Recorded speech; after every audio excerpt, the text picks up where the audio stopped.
So hello friends, मैं शिव हमारा आप देख रहे हैं अपना यूट्यूब चैनल राइट क्लासेस 2.2। आज के हम इस वीडियो में बात करने वाले हैं कक्षा 10 यानी यूपी बोर्ड जो क्लास 10th है। क्लास 10th के स्टूडेंट के लिए ये वीडियो बहुत ज़्यादा इम्पोर्टेंट होने वाला है। यानी कक्षा 10 के जो गणित का बात होने वाला है वो वास्तविक संख्या हम लोग कितने लेक्चर अभी करा चुके हैं। ये हम लोग का 8वां लेक्चर है, यानी लेक्चर 7 तक हम आपको वीडियो अपलोड कर दिए हैं इस चैनल के वीडियो पर। जो अभी तक नहीं देखा है तुरंत जाकर देख लें। और लेक्चर 7 का हम इसका लिंक हम आपको डिस्क्रिप्शन बॉक्स में दे देंगे। और फिर यहाँ पर 8 आज हम क्लियर करेंगे आप सभी का, ठीक। और आज के इस चैप्टर में हम क्या क्या बात करेंगे सारी चीजें बताएंगे। और ये केवल यूपी बोर्ड क्लास 10th के लिए ही चलाया गया है चैनल, ठीक, स्पेशली। और हम लोग देखो अध्याय 1 वास्तविक संख्या में हम लोग क्या क्या पढ़े हैं। यानी हम लोग बहुत संख्या के बारे में पढ़ लिए हैं, संख्या के प्रकार के बारे में पढ़ लिए हैं, लसम हसा भाज्य गुणनखंड अंगणिकी आधारभूत प्रमेय ये सब पढ़ चुके हैं। लेकिन हम लोग कल क्या देखे थे, क्वेश्चन देखे थे। किस पर क्वेश्चन देखे थे? जो हम लोग का लसम हसा है, ठीक, उस पर हम लोग क्वेश्चन देखे थे। पहले हम ये बता दें कि अभी हम NCERT का जो है क्वेश्चन अभी नहीं करा रहे हैं, ठीक। NCERT का क्वेश्चन एक भी इसमें नहीं होगा, एक भी इसमें अवेलेबल नहीं होगा, ठीक। NCERT का एक भी क्वेश्चन नहीं होगा। NCERT के क्वेश्चन के लिए हम अलग से क्या करेंगे, दो जितना एक्सरसाइज यानी जितना प्रश्नावली है हम उतना अलग से लेक्चर लेकर आ जाएंगे, ठीक। उसका टेंशन मत लो सभी लोग, पहले आओ कॉन्सेप्ट क्लियर करते हैं, ठीक। पहले हम आज का क्या करेंगे, आज का पहले हम लोग करेंगे कि आज हम लोग को क्या क्या पढ़ना है, ठीक। आज का हम लोग को लक्ष्य क्या क्या है, ठीक। आज का लक्ष्य यानी टुडेज टारगेट, आज का लक्ष्य हम लोग का क्या क्या है, यानी टुडेज टारगेट हम लोग का क्या क्या है। आज हम लोग क्या क्या पढ़ेंगे, किसके बारे में पढ़ेंगे। पहले हम लोग का जो होता है पहले रोज का वही करेंगे, रिकॉल लेक्चर नंबर 7 का। फिर उसके बाद क्या होने वाला है, उसके बाद होने वाला है आज एक नया टॉपिक पढ़ेंगे, क्या, संख्या व उनके लस व मस में संबंध, ठीक। ये आज हम लोग देखने वाले हैं। यानी क्या देखेंगे, संख्या व उनके लसा और मसा में संबंध। इसको इंग्लिश में बोलते हैं रिलेशन बिटवीन किसके बीच, relation between numbers and their, यानी उनका क्या, यानी कि यहाँ पे क्या हो जाएगा, देयर एलसीएम एंड एचसीएफ, ठीक। यानी आज हम लोग क्या पढ़ेंगे, relation between numbers and their LCM and HCF, ठीक। और उसके पहले हम लोग क्या करेंगे, रिकॉल करेंगे चीजों को, ठीक। जो हम लोग लेक्चर नंबर 7 में पढ़े थे उसको हम लोग रिकॉल करेंगे। फिर उसके बाद संख्या एवं उनके लसम में संबंध, हम ये वाला टॉपिक आज क्लियर करेंगे। इससे क्वेश्चन आता है, ये हर साल पूछा जाता है, ठीक, हर साल पूछा जाता है। इम्पोर्टेंट टॉपिक है, वेरी वेरी इंपॉर्टेंट टॉपिक है, ठीक। वेरी वेरी इंपॉर्टेंट टॉपिक है, ठीक। वेरी वेरी इंपॉर्टेंट टॉपिक है। इसको पढ़ना तो जरूरी ही होता है, एकदम जरूरी होता है, समझ में आया। सो स्टार्ट करते हैं इस क्लास को यहीं से। देखो पहले हम लोग रिकॉल करेंगे, फिर उसके बाद संख्या और उसके लसम में संबंध देखेंगे, ठीक। स्टार्ट करते हैं फिर हम।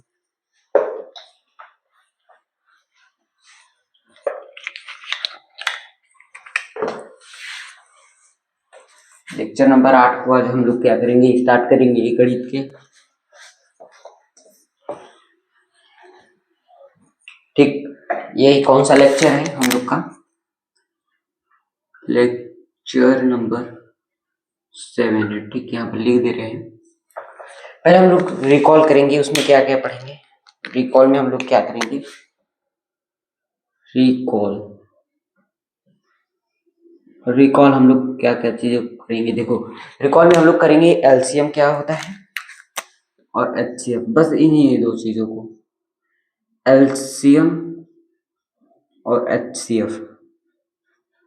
यानी इसको हम लोग बोलते हैं क्या, लेटेस्ट कॉमन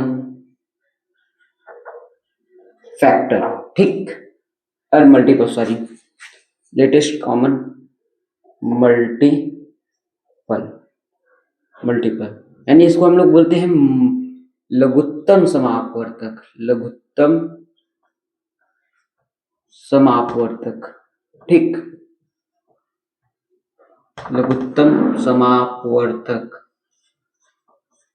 अब देखो इंग्लिश में इसको क्या बोलते हैं, हाईएस्ट, इसको देखो बोलते हैं लेटेस्ट कॉमन मल्टीपल, इसको बोलते हैं हाईएस्ट कॉमन फैक्टर, ठीक। दो चीज हम लोग देखें, लेटेस्ट कॉमन फैक्टर मल्टीपल और हाईएस्ट कॉमन फैक्टर, यानी इसको बोलते हैं हम लोग क्या, महत्तम समापवर्तक, ठीक, समापवर्तक, समापवर्तक। देखो यही दोनों चीज थी। एलसीएम क्या होता है, एलसीएम क्या होता है, वह सबसे छोटी संख्या होता है जो, जिस संख्या का अगर हम एलसीएम निकालें वह सबसे छोटी संख्या होता है जो उन दोनों संख्याओं से विभाजित, यानी जितनी भी संख्या है, यानी अगर हम मान लेते हैं ए और बी कोई संख्या है, ठीक, इन दोनों का एलसीएम हम मान लेते हैं कोई एक संख्या है एलसीएम, ठीक, एलसीएम कोई है एक्स है, यानी एक्स जो होगा वो ए से भी विभाजित हो जाएगा, बी से भी विभाजित हो जाएगा, लेकिन क्या होगा, सबसे छोटी संख्या होगा, ठीक, सबसे छोटी एक्स संख्या, एक्स वह सबसे छोटी संख्या होगा जो दोनों संख्याओं से विभाजित हो जाएगा, ठीक। और यहाँ पर एचसीएफ क्या अगर होगा, अगर हम एचसीएफ इसका मान लेते हैं वाई, ठीक, एचसीएफ हम इसका क्या मान लेते हैं, एक वाई मान लेते हैं, ठीक। अब ये वाई क्या होगा, वह सबसे बड़ी संख्या होगा, ये देखो ऐसे कर देते हैं, यानी वह सबसे बड़ी संख्या और ये छोटी संख्या, वह सबसे वाई सबसे बड़ी संख्या होगा जो इन दोनों संख्याओं को विभाजित कर देगा। ये देखो तीर का डायरेक्शन एक बार ऐसे देख ले, ऐसे, अच्छा अब ऐसे समझो सभी लोग, यहाँ पर एक फिगर से समझो, कैसे, फ्लो चार्ट से, ये ए और बी कोई संख्या, ठीक, इसका एलसीएम यहाँ पर लिखो एक्स और यहाँ पर एचसीएफ लिखो वाई, ठीक। तीर का डायरेक्शन देखो, जो ये एक्स होगा वो ए से भी विभाजित हो जाएगा, जिधर अगर तीर लेकर जा रहे हैं यानी उससे विभाजित हो जाएगा, बी से भी विभाजित हो जाएगा, ठीक, रिमाइंडर जीरो आ जाएगा, यानी शेषफल जीरो आ जाएगा। लेकिन ये जो वाई है वो ए को भी विभाजित कर देगा और बी को भी विभाजित कर देगा, ठीक।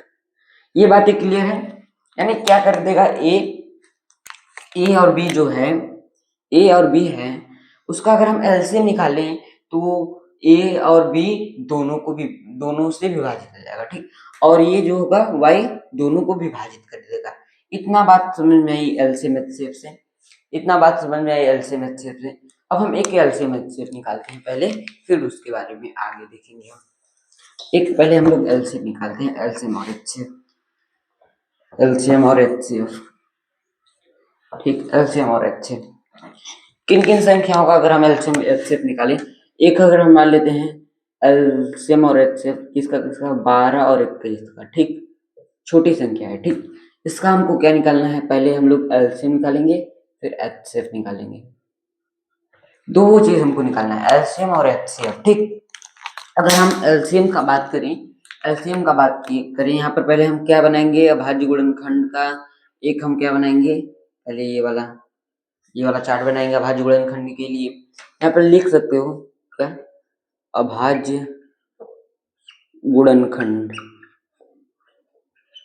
ठीक, ऐसे लिख सकते हो अभाज्य गुणनखंड, ठीक। अभाज्य गुणनखंड 12 का करेंगे तो क्या आ जाएगा, देखो लास्ट में 2 है तो 2 से कट जाएगा, 2 से कटेगा तो कितना आएगा, फिर 2 छके 12, फिर देखो 6 है तो 2 से कट जाएगा, 2 से कटेगा तो कितना बार में जाएगा, 2 3 6, 3 एकम 3, ठीक।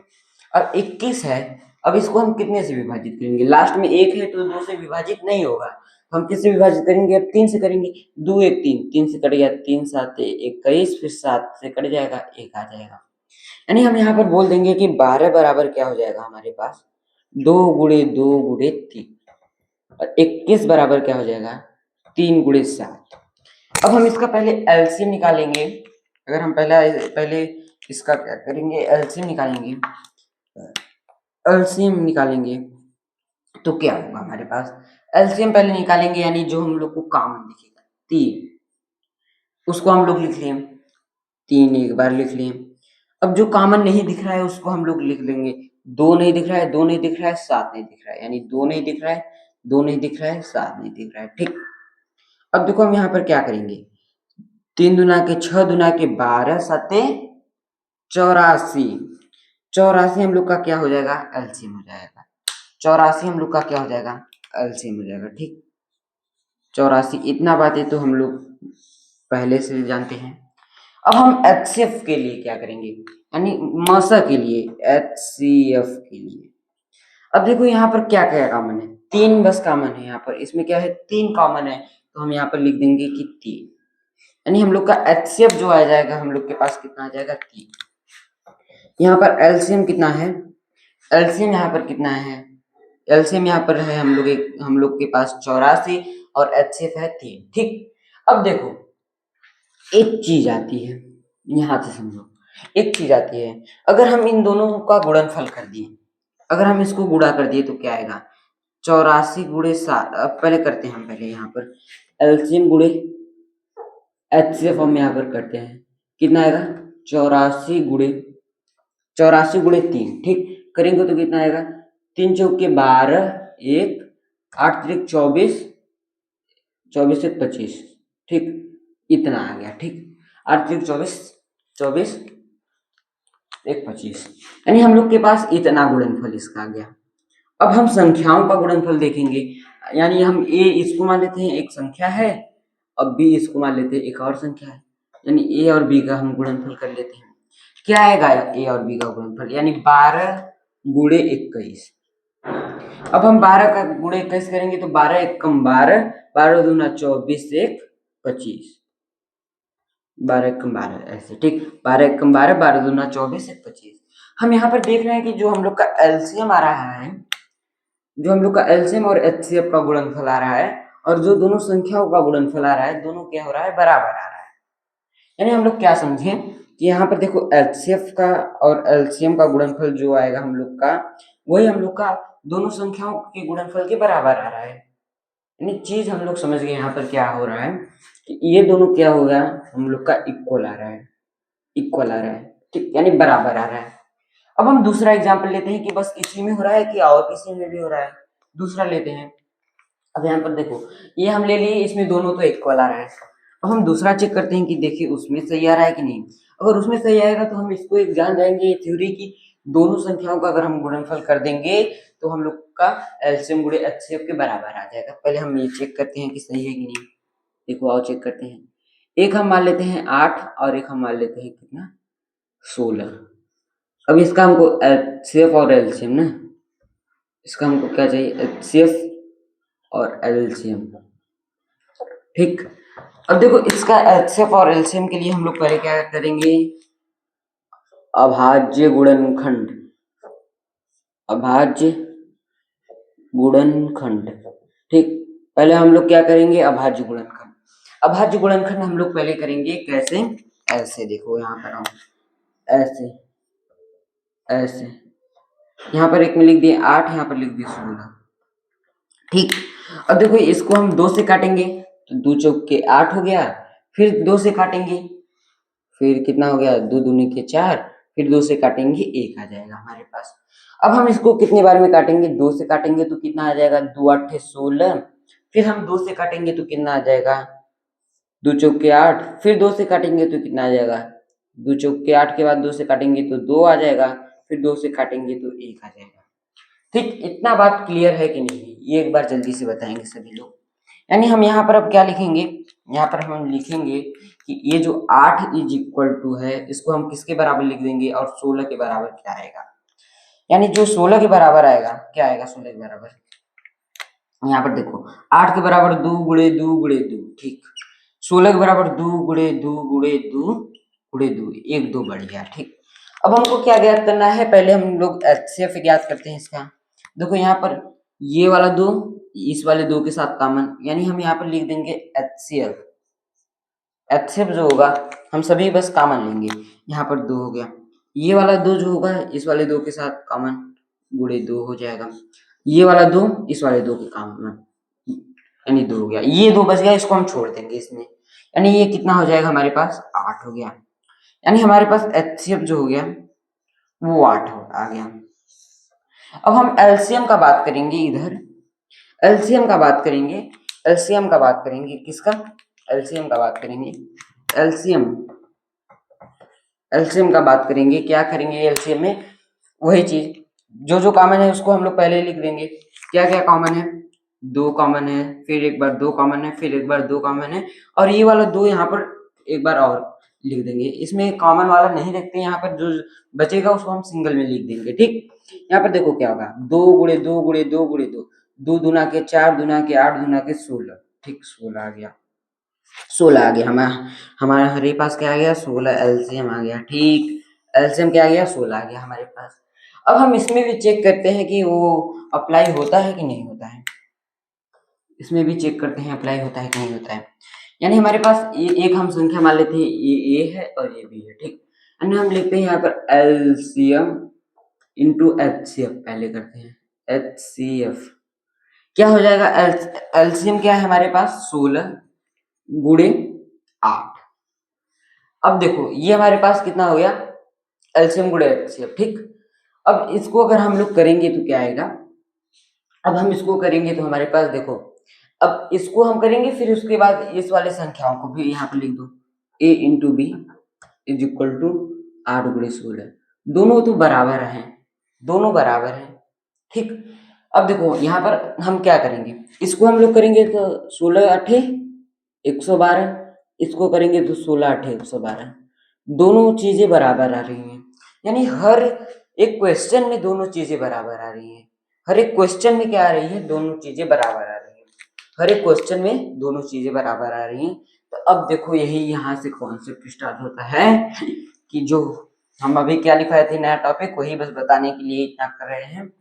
क्या नया टॉपिक हम बताए थे, यहाँ पे लिखो, एक नया टॉपिक बताए थे, संख्या व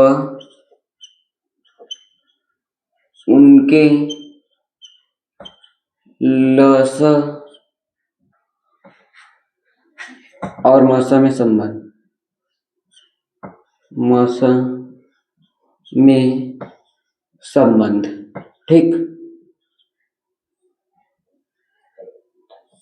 यानी हम लोग को यही टॉपिक समझना है। फिर यहाँ पर इसको इंग्लिश में बोलते हैं relation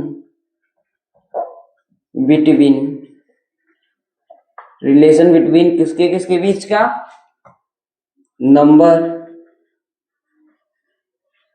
and their, number and there,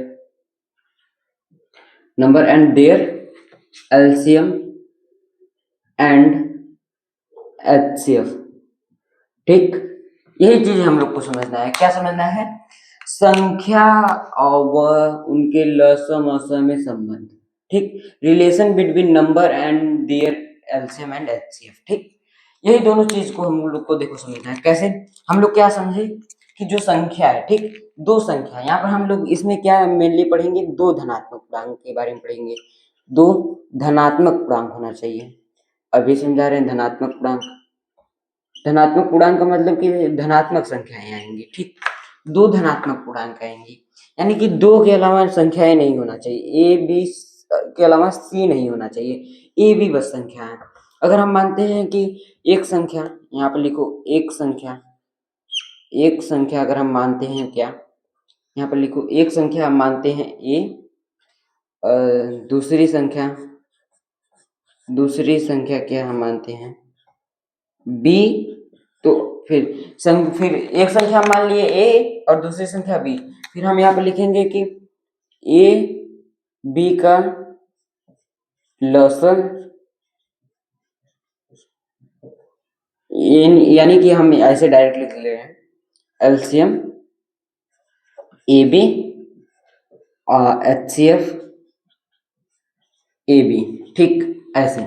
अब जो हम लोग का फार्मूला बनकर आएगा, क्या बनकर आएगा, ऐसे बनकर आएगा, पहली संख्या गुणित दूसरी संख्या, ठीक, पहली संख्या गुणित दूसरी संख्या बराबर किसके हो जाएगा, लसा गुणे उन्हीं संख्याओं का लसा होना चाहिए मसा, ठीक। यही हम लोग का फार्मूला बनकर आता है। क्या बनकर आता है कि पहली संख्या हम मान लेते हैं, माने हैं ए और दूसरी संख्या बी, और यहाँ पर लसा यानी कि एलसीएम इंटू एचसीएफ, ठीक, ये वाली चीजें। यानी हम लोग देखें कि a into b is equal to LCM गुणे एचसीएफ, यही हम लोग का फार्मूला आता है। यहाँ से यही हम लोग का फार्मूला आता है, ये हम लोग का फार्मूला है, ठीक, यही हम लोग का फार्मूला है। इसको याद कर लेंगे हम लोग कि जो होगा हम लोग का पहली संख्या गुणे दूसरी संख्या किसके बराबर होगा, लसा गुणे मसा के, ठीक, लसा गुणे मसा। अब इसमें क्वेश्चन करेंगे तो और अच्छे से समझ में आएगा। इसमें दो धनात्मक पूर्णांक होना चाहिए, कोई ऋणात्मक वाला संख्या नहीं होना चाहिए, ठीक, यानी कि ए भी जो होना चाहिए धनात्मक पूर्णांक होना चाहिए, और इसका लसा गुणे मसा इन दोनों संख्याओं के गुणनफल के बराबर होता है। यानी हम यहाँ पर लिख सकते हैं, यहाँ पर लिख देंगे, किसी संख्या का लसा और मसा, लसा यानी एलसीएम व मसा उन दोनों संख्याओं के गुणनफल के बराबर होता है। मसा का गुणनफल यहाँ पर ऐसे लिखेंगे, का गुणनफल उन दोनों संख्याओं के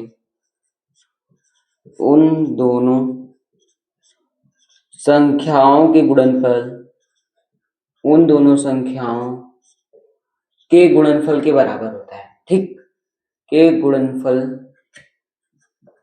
के बराबर होता है, गुणनफल के बराबर होता है, ठीक। यही चीजें हम लोग लिखे, क्या लिखे हम यहाँ पर, ठीक, यहाँ पर हम लोग क्या लिखे समझो, यहाँ पर लिखे कि किसी संख्या का लसा व मसा का गुणनफल, ठीक, किसी संख्या के लसा व मसा के गुणनफल, यानी लसा और मसा यानी एचसीएफ और एलसीएम का गुणनफल जो होगा उन दोनों संख्याओं के गुणनफल के बराबर होगा, यानी कि उन दोनों यानी पहली संख्या गुणित दूसरी संख्या के बराबर होगा। यही चीजें थी, बस इसको हम लोग लिख दिए, और ये तो फार्मूला से ही लिखे, यानी कि पहली संख्या गुणे दूसरी संख्या कर देंगे तो किसके बराबर आ जाएगा, लसा गुणे मसा के, ठीक। अब देखो ये चीज तो हो गई क्या, संख्या व उनके लसा मसा में संबंध, यही चीज है, ठीक। यहाँ पर सभी रेस कर देखो, ये लिख लिए सभी लोग, यानी स्क्रीनशॉट मार ले, स्क्रीनशॉट ले ले एक बार, टेक अ स्क्रीनशॉट। यहाँ पर हम लोग क्या समझे, बस एक लाइन में लिखेंगे, a into b is equal to HCF into LCM. बस हम लोग यही समझे, यही हम लोग का हम लोग क्या समझे यहाँ पर, बस देखो हम लोग यहाँ से क्या समझे, यही समझे ना। यहाँ पर a क्या है, पहली संख्या, b क्या है, दूसरी संख्या, एचसीएफ क्या है यानी मसा, लसा क्या है, एलसीएम है, ठीक। यही चीज हम लोग समझे, बस यही हम लोग का क्या था, संख्या व उनके लसा मसा में संबंध। देखो संख्याओं का गुणनफल लसा मसा का गुणनफल दोनों क्या आ रहा है हमारे पास, इक्वल आ जा रहा है। अब क्वेश्चन करते हैं, आओ क्वेश्चन का बारी है भाई, ठीक। अब हम किसका बारी लेंगे, क्वेश्चन का बारी। इसमें ऐसे देखो चेक करने के लिए आता है, 12 और 21 का ले लिए थे, अब हम लेते हैं किसका, 35 और 45 का लेते हैं मान लो। अब देखो ऐसे आएगा, कहेगा कि इसको इस वाले सूत्र से जांच करो, a into b is equal to, कहेगा कि इसका ऐसे क्वेश्चन एक बना दे रहे हैं पूरा, एक बार पूरा क्वेश्चन लिख दे रहे हैं, कैसे आएगा, क्वेश्चन लिख दे रहे हैं, 35 गुणे 45, सॉरी यहाँ पर कामा लेंगे, ठीक, 35 कामा 45 का लस व मस ज्ञात करो, ठीक, लस व मस ज्ञात करो, सत्यापित करो, ये भी सत्यापित करो कि क्या सत्यापित करने के लिए बोलेगा कि पहली संख्या जो है, पहली संख्या गुणे जो होगा दूसरी संख्या, ठीक, दूसरी संख्या वो किसके बराबर होगा, लस गुणे मस के, ठीक। ये 4 नंबर या फिर 2 नंबर तक आपका पूछा जा सकता है, ठीक। क्वेश्चन इंपॉर्टेंट है, ठीक, एनसीईआरटी में है। ये वाले हमको फॉर्मूला को प्रूव करना है इस पे रखकर सवाल से, ठीक। पहले हम लोग क्या लिखेंगे, ऐसे देखो, एकदम तरीका यही होना चाहिए लिखने का, ठीक। अब हम यहाँ पे लिखेंगे कि अभाज्य गुणनखंड, ऐसे लिखेंगे, हल लिखकर पहले लिखेंगे, ऐसे हल लिख लिए, फिर ऐसे करेंगे, क्या लिखेंगे, अभाज्य गुणनखंड। ऐसे एग्जामिनर अट्रैक्ट होता है, ठीक। अभाज्य गुणनखंड, गुणनखंड, यहाँ पर हम अभाज्य गुणनखंड लिखकर ऐसे कर देंगे। अब हम यहाँ पर अभाज्य गुणनखंड लिखेंगे, ये बोले या ना बोले आपको अभाज्य गुणनखंड ही लगाना होगा, क्योंकि एनसीईआरटी में अभाज्य गुणनखंड ही दिया है। यहाँ पर हम लिखेंगे कि 35 एक साइड लिखेंगे हम क्या, 45। रुको, ऐसे 2 पेज हो जाएगा ना इसी में। यहाँ पर हम लिखेंगे क्या, 35 और यहाँ पर लिखेंगे 45, ठीक। यहाँ पर लिखेंगे 35 और यहाँ पर लिखेंगे 45। अभी हम यहाँ पर 35 का अभाज्य गुणनखंड करेंगे। अब देखो 35 2 से कटेगा नहीं, 3 से तो कटेगा नहीं, 3 5 3 8 हो जाएगा, 3 से नहीं कटेगा। अब हम 5 से काटेंगे, जिसके लास्ट में 5 हो हम उसको 5 से काट सकते हैं। 5 से काटेंगे तो कितनी बार में जाएगा, 7 5 35, फिर 7 1 कम 7। यहाँ तक बातें क्लियर है। अब हम इसको कितने से काटेंगे, देखो 2 से तो कटेगा नहीं, 3 से कटेगा, 5 4 9, दोनों का योग 9 आ गया, यानी 3 से कट सकता है, 3 1 कम 3, फिर यहाँ पर बचा 15, 3 5 15, ठीक, 15 आ गया। अब ये 3 से कट सकता है, 5 1 6, 3 से कट सकता है, कितनी बार में गया, 5 3 15, फिर 5 से कट जाएगा, 1 आ जाएगा, ठीक। यानी हम यहाँ पर लिखेंगे कि 35 बराबर किसके हो सकता है, 35 किसके बराबर हो सकता है, यहाँ पर 35 किसके बराबर हो सकता है, 5 गुणे 7 के। और यहाँ पर 45 किसके बराबर हो सकता है, 3 गुणे 3 गुणे 5, ठीक। यानी हमारे पास क्या क्या आ गया, 35 का 5 गुणे 7 और 45 का 3 गुणे 3 गुणे 5, ठीक। अब हमको क्या ज्ञात करना है, इसके एचसीएफ ज्ञात करेंगे। यानी हम यहाँ पर इसको हम पावर के रूप में भी लिख सकते हैं, इसको हम पावर के रूप में लिख सकते हैं, ठीक, ऐसे। अब हमको एचसीएफ ज्ञात करना है, यानी इसका एचसीएफ ज्ञात करना है, यानी मौसा ज्ञात करना है ना। तो हम यहाँ पर क्या लेंगे, सबसे कम वाली घात 5 वाला है, यानी हम इसको 5 लिख देंगे, बस केवल 5 लिखेंगे, ठीक। अब हमको अब क्या ज्ञात करना है, एचसीएफ ज्ञात करना है, सॉरी एलसीएम। अब हमको क्या करना है, एलसीएम ज्ञात करना है। एलसीएम क्या होगा हमारे पास, एलसीएम हमारे पास क्या होगा, एलसीएम क्या होगा कि जो अधिकतम घात होगा, देखो यहाँ पर 3 की पावर 2 ले लेंगे, इंटू क्या ले लेंगे, 5 ले लेंगे, एक को 7 ले लेंगे, ठीक। अब इसको सॉल्व करेंगे तो 3 त्रिका 9 गुणे यहाँ पर 5 गुणे यहाँ पर 7। अब इसको करेंगे तो 9 5 45, 7 कितना हो, इंटू 7 कितना हो जाएगा, 45 इंटू 7। अब इसको सॉल्व करेंगे तो हमारे पास एलसीएम बराबर क्या आ जाएगा, 7 5 35, 3 बचा, 7 3 21 3 24, 245 आ गया, ठीक। एलसीएम हमारे पास 245 आ गया, एलसीएम हमारे पास क्या आ गया, 245 आ गया। अब हमारे पास एचसीएफ कितना है, 5 है, ठीक। अब हम यहाँ पे लिखेंगे कि ये जो जांच करना है हमको, यानी हमको क्या करना है, जांच के लिए, जांच के लिए, जांच के लिए हम लोग क्या करेंगे, फॉर चेक क्या करेंगे, हम लिखेंगे पहली संख्या बराबर क्या है हमारे पास, यहाँ पर हम पहली संख्या हम यहाँ पर लिखेंगे किसके बराबर है, और दूसरी संख्या किसके बराबर है, ठीक। पहली संख्या किसके बराबर है और दूसरी संख्या किसके बराबर है। यहाँ पर पहली संख्या किसके बराबर है, यहाँ पर हम देखेंगे तो हमारे पास 35 और यहाँ पर दूसरी संख्या 45, ठीक। पहली संख्या 35, दूसरी संख्या 45, और हमारे पास एलसीएम की एचसीएफ कितना है, एचसीएफ कितना है, एचसीएफ हमारे पास 5 है, और एलसीएम कितना है, एलसीएम हमारे पास कितना है, 245 है, ठीक। 245 हमारे पास क्या आ गया, हमारे पास 245 क्या आ गया, एलसीएम। अब हम यहाँ पर देखेंगे क्या, हमारे पास ये लिखा है पहली संख्या गुणे दूसरी संख्या, ये वाला पहले हम लिख लेंगे, पहली संख्या गुणे दूसरी संख्या। ठीक, पहली संख्या गुणे दूसरी संख्या किसके बराबर होगा? HCF गुणे LCM। तो हम यहाँ पर देखेंगे कि पहली संख्या हमारे पास कितना है। पहली संख्या हमारे पास 35 है, दूसरी संख्या 45 है।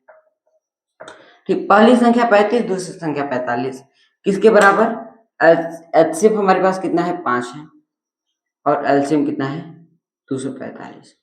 अब हम यहाँ पर 35 गुणे 45 यहाँ पर कर लेंगे। हम 35 गुणे 45 करेंगे तो कितना आएगा? 50 25, 2 हासिल लगा, 5 15, 2 17। फिर यहाँ पर करेंगे तो कितना आ जाएगा? 5 चौके 20, 5 4 12, 12 2 14, 5 7। फिर यहाँ पर करेंगे तो कितना आ जाएगा? 5, यानी 1575 आ गया। 1500 कितना आ गया? 75 आ गया।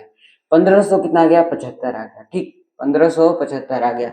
अब हम इसको हम किसके बराबर लिख देंगे? इसके बराबर। देखो आ रहा है कि नहीं? 50 25, ठीक, 5 चौके 20, 20 2 22। कहाँ एरर हो रहा है? 5 चौके 20 2 22। यहाँ पर देखो कहीं एरर हो रहा है।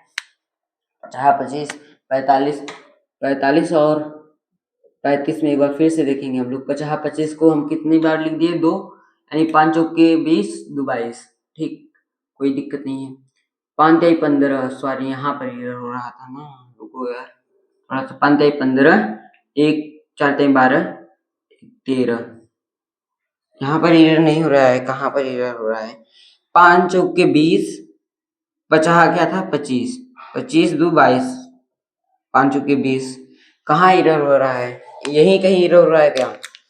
7 5 35, 35 हमारे पास आ गया तो कितना? 3 हासिल लग गया, यानी कि 7 तारीख 21, 21 दिन 21, 3 कितना हो गया? 245। ये तो सही है। और H से 5 है। ठीक, ये भी सही है हमारे पास। 5 चौके 20, 50 25 2 22। ठीक, ये तो सही है। अब देखो हमारे पास क्या क्या आ गया यहाँ पर संख्या? 35 और ये क्या है? 45। ठीक, अब 35 और 45 में हमको गुणा अगर हम करेंगे तो कितना आ जाएगा? देखो 35 और 45 में, ठीक, यानी कि 50 25, 5 हासिल लगा कितना? 2, 5 चौके 20 2 22। ठीक, यहाँ तक क्लियर है। अब देखो यहाँ पर 4 और 3 5 3 15 1। फिर यहाँ पर कितना? 4 3 12, 4 3 12 1 13। ठीक, यहाँ पर 5, यहाँ पर कितना हो गया? 7, यहाँ पर 5, यहाँ पर 1, 1575 आ रहा है। गुणनफल हमारे पास कितना आ गया है? 1575। 1575 कितना आ गया हमारे पास गुणनफल? अब देखो यहाँ पर कितना है? 35 बराबर कितना है? 7 गुणे 5, 7 5 गुणे 7। ठीक, अब यहाँ पर 45 बराबर 3 गुणे 3। और यहाँ पर देखो ये वाला हम घात ले लिए, यानी कि अधिकतम घात ले लिए। यहाँ पर 5 ले लिए, और यहाँ पर एक क्या है? 7, यानी कि 9 5 45, 45। सॉरी, यही देखो यही एरर हो रहा था, यही एरर हो रहा था। 9 5 45, 45 और 7 से गुणा करेंगे तो यहाँ पर कुछ और आएगा।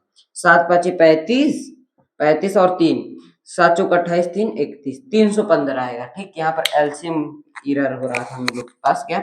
315। अब देखो हम यहाँ पर किससे गुणा करेंगे? 315 से करेंगे तो आ जाएगा हमारे पास।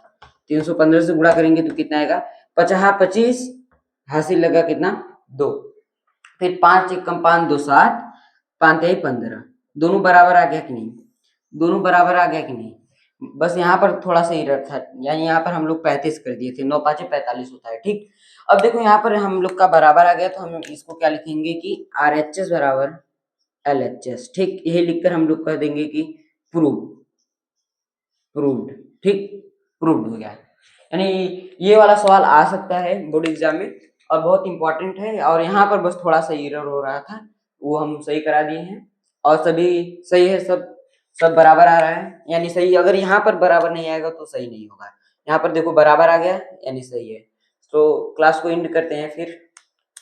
अब अगले लेक्चर में क्वेश्चन बहुत होंगे अगले लेक्चर में इस पर, और इस क्लास को यहीं एंड करते हैं। ठीक, so thank you so much, take care.